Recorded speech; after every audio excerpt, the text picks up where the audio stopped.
Heart अटॅकने ट्रेनमध्ये मृत्यू झाला. तो माणूस दररोज हीच लोकल पकडायचा. त्या दिवशीही भोलू त्याच्यासोबत होता, पण तो उतरला नाही आणि भोलू मात्र परत दुसऱ्या दिवशी आला. कदाचित त्याला वाटत असावं की त्याचा मालक पुन्हा येईल. माझं काळीज चिरून गेलं. एक कुत्रा ज्याची भावना कोणी समजूनही घेत नाही, तो इतका निष्ठावान की मला माणूस म्हणायची लाज वाटू लागली. माणसाने माणसाशी केलेली नाती अनेकदा स्वार्थी असतात, पण भोलूचं हे नातं, हे प्रेम, समर्पण निशब्द करत होतं. त्या दिवसानंतर माझ्या प्रवासाला एक वेगळीच भावनात्मक बैठक मिळाली. मी भोलूला एक छोटा टॉवेल आणि दिला.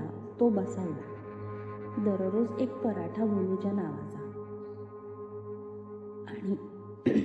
आणि जेव्हा तो बघायचा, त्याच्या डोळ्यातली ती चमक जणू एकदा हरवलेला आपलेपणा परत मिळाल्यासारखं. कधीतरी मला असं वाटायचं, आपण जरा थांबलं पाहिजे अशा भोलूंसाठी. त्याने दिलेली शिकवण तो न बोलता सांगतो.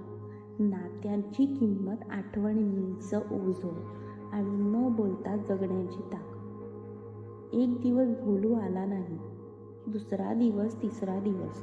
माझ्या छातीत एक हुरहुर भरली. बऱ्याच बायकांनी एकमेकींकडे पाहिलं.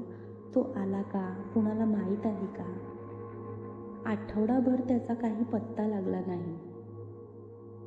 आणि अचानक एक सकाळी मी बांद्र्याला ट्रेन थांबली असता प्लॅटफॉर्मवर तो दिसला, थकलेला, लंगडत चालणारा.